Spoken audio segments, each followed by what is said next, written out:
This is the DEFCON warning system. Alert status for 1 p.m. Universal Time Coordinated, Monday, the 3rd of November 2025. Condition green, DEFCON 5. There are currently no imminent nuclear threats at this time. I am Sarah Martin, and welcome to this week's Strategic Threats and Global Stability briefing from the DEFCON warning system. As ever, we assess developments in the nuclear, strategic arms, and geopolitical domains that may bear on global stability. Although our current alert status remains green, DEFCON 5, the developments this week must be watched carefully for their implications. First up this week, major news from Moscow.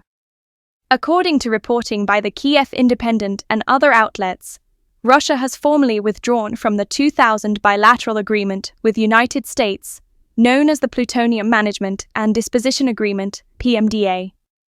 Under the PMDA, both Russia and the US had committed to disposing of 34 metric tons of weapons-grade plutonium each. The Russian side specified those 34 tons as no longer needed for defense purposes. Key points and strategic significance. The 34 tons in question equate to a very large number of potential warheads, given plutonium is a core fissile material for nuclear weapons. Russia's legal deletion of the accord comes after a long suspension of implementation. It halted participation in 2016, citing US non-compliance and strategic concerns. By exiting the agreement, Russia signals it is no longer bound by the previous disposal pathway and elects to retain the plutonium stockpile, or at least the option to do so. Why this matters? 1. Strategic arms control erosion. This is one of the last remaining major bilateral materials disposition pacts between the US and Russia. Its collapse further weakens the arms control architecture that has underpinned post-Cold War strategic stability. 2. Proliferation risk. A large stockpile of weapons-grade plutonium retained by Russia increases the latent risk of diversion, theft, reuse in weapon systems, or provision to a third party. 3. Messaging and deterrence. The move sends a signal that Russia is reasserting strategic autonomy, unconstrained by former cooperative frameworks, particularly in context of Russia's war in Ukraine and heightened tensions with the West. 4. Possible cascade effects. Other nuclear-armed states and materials control regimes may draw the conclusion that such disposal agreements are reversible, reducing incentives for future cooperative disarmament deals. Turning now to the Middle East, in an interview published the 29th of October 2025, International Atomic Energy Agency, IAEA, Director General Rafael Mariano Grossi stated that while Iran currently does not appear to be actively enriching uranium, the agency has detected renewed movement around Iranian stockpile sites, especially sites harboring uranium enriched to 60%. Although active enrichment operations are not evident at present, the 60% enriched uranium remains in Iran and its presence is of particular concern. The IAEA lacks sufficient access to inspect fully. Much of the monitoring relies on satellite imagery and remote sensors. Movement seen near storage facilities raises questions about potential diversion, preparation for further processing, or relocation of material. Iran and the IAEA had signed a cooperation agreement in Cairo last month, but implementation remains limited and progress stalled. Uranium enriched to 60% is not yet weapons grade, which is typically 90% plus, but the time required to move from 60% to weapons grade is significantly less.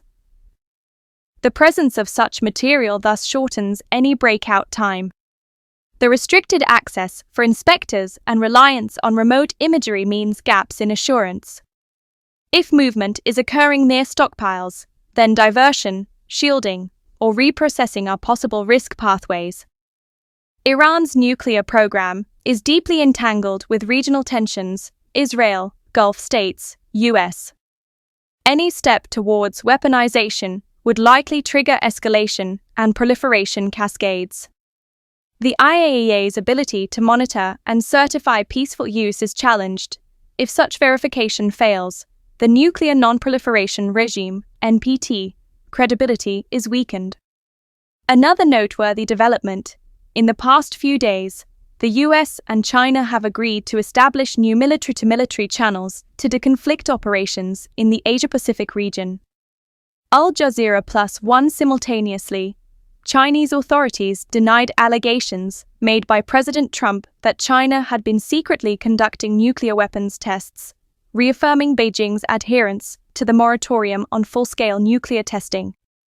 The declared willingness to de-escalate via military channels suggests recognition of risk in high-intensity environments, which is a stabilizing factor, though still nascent and subject to implementation. The DEFCON warning system is a private intelligence organization which has monitored and assessed nuclear threats by national entities since 1984. It is not affiliated with any government agency and does not represent the alert status of any military branch. The public should make their own evaluations and not rely on the DEFCON warning system for any strategic planning. At all times, citizens are urged to learn what steps to take in the event of a nuclear attack. If this had been an actual attack, the DEFCON warning system will give radiation readings for areas that are reported to it. Your readings will vary. Official news sources will have radiation readings for your area. For immediate updates, visit www.defconwarningsystem.com.